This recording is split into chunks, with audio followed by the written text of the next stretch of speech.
when they colonize a part of the world, they do not leave, they do not decolonize until and unless they have put in place institutions which will ensure that that society will continue to be ruled by them by proxy. And in the process, they seek to transform the rest of mankind into carbon copies of themselves. This never happened before in history. If I do not seek to understand what's happening here, then I've got peanuts in my head. When will I wake up?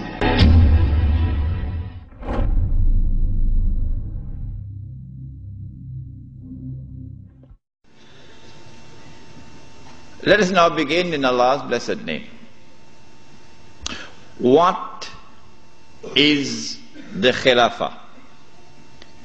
The Khilafah is state and government in Islam. What is Islam? The definition of Islam is submission to Allah. What is submission to Allah? Submission to Allah is submission to Allah as Al-Malik.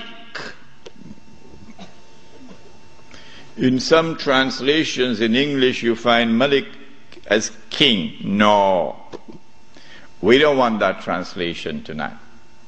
We're dealing with political terminology here tonight.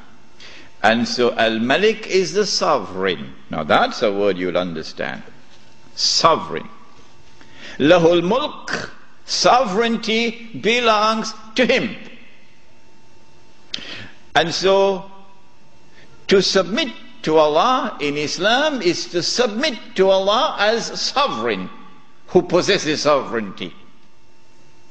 To submit to anyone else as sovereign, to declare that anyone else possesses sovereignty, is to say goodbye to Allah.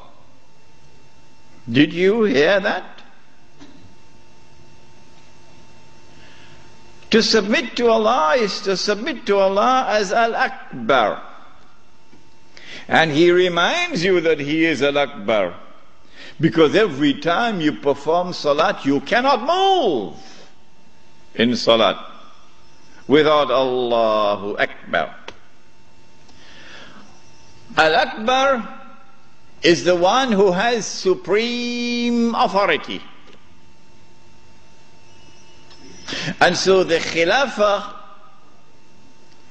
is a state and government which submits to Allah's authority as supreme.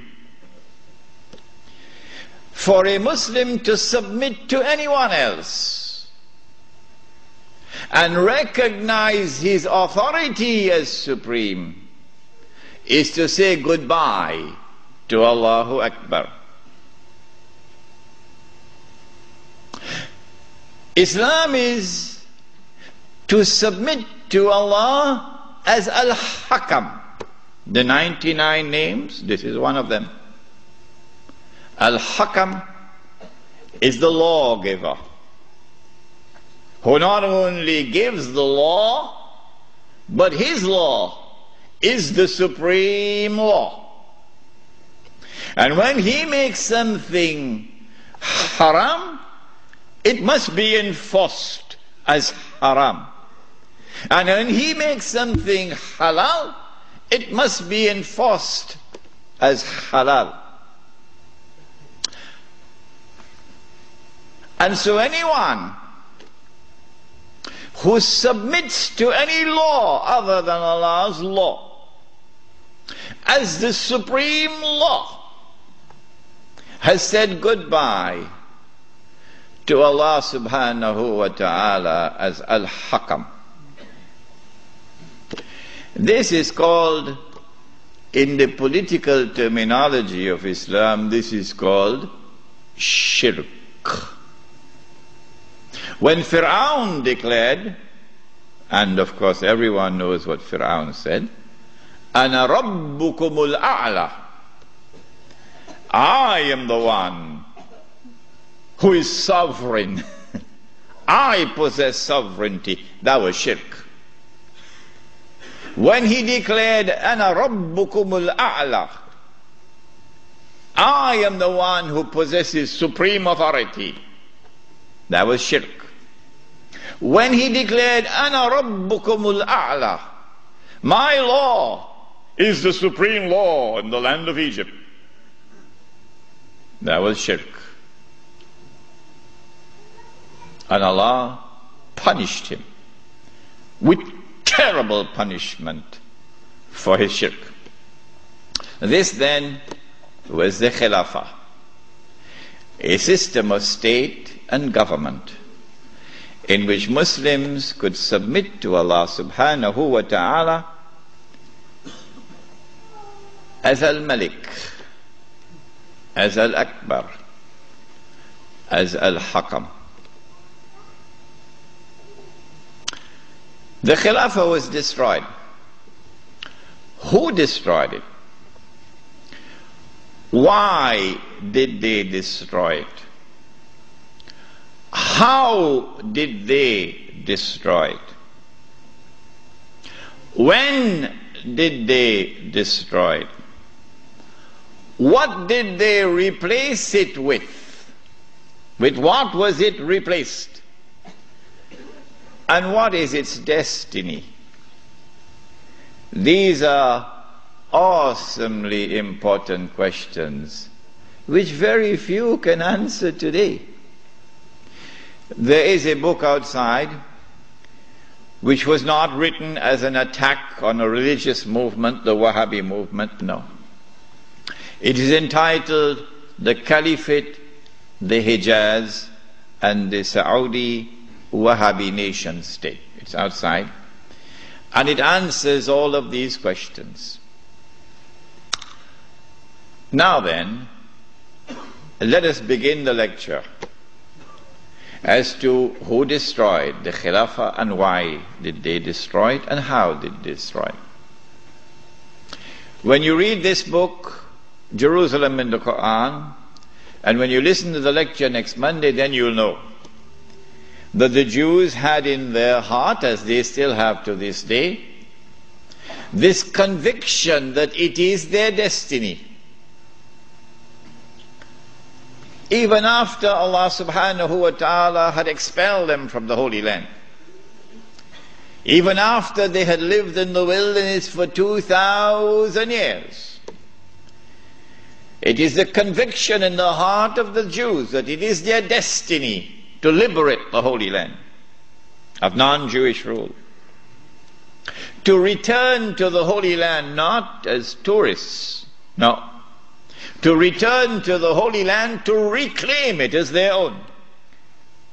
For 2,000 years the Jews had this conviction in their heart that one day this will happen. To restore in the Holy Land the state of Israel, of Nabi Dawood alayhi salam and Nabi Sulaiman alayhi salam. And that the golden age will come back one more time. The golden age when that state of Israel, of Nabi Dawood alayhi salam and Nabi Sulaiman alayhi salam, was the ruling state in the world. That age will come back one more time. And so the state of Israel, when it is restored, will eventually become the ruling state in the world. This was the conviction of the Jews. You and I, from the Quran and from the Sunnah, from the Ahadith of the Prophet ﷺ, we would know about the magnificent deception of Al-Masih al-Dajjal, who liberates the Holy Land in 1919, liberates the Holy Land of non-Jewish rule, who brings the Jews back to the Holy Land not as tourists but to reclaim it as their own between 1919 and 1948, who restores a state of Israel in the Holy Land in 1948 and convinces the one-eyed Jews that this is the Israel of Nabi Dawood alayhi salam and Nabi Sulaiman alayhi salam, but of course it is not, it is an impostor. But they accept it and they embrace it. And that this Israel is about to become the ruling state in the world, replacing the United States of America. Those who differ with me, who say, well, we never read this in our books, where did he get this from? This must be false. My answer to them is just wait and see. Just wait and see. If this is to be accomplished, and the golden age of the Jews is to return one more time,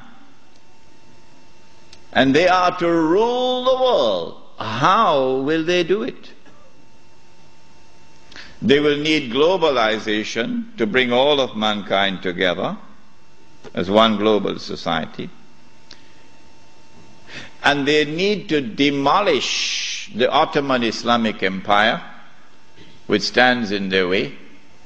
And they will have to demolish the institution of the Khilafah, which is the head of Islam. If you can cut off the head, then you can paralyze the body. And so the attack is now launched to cut off the head, the Khilafah.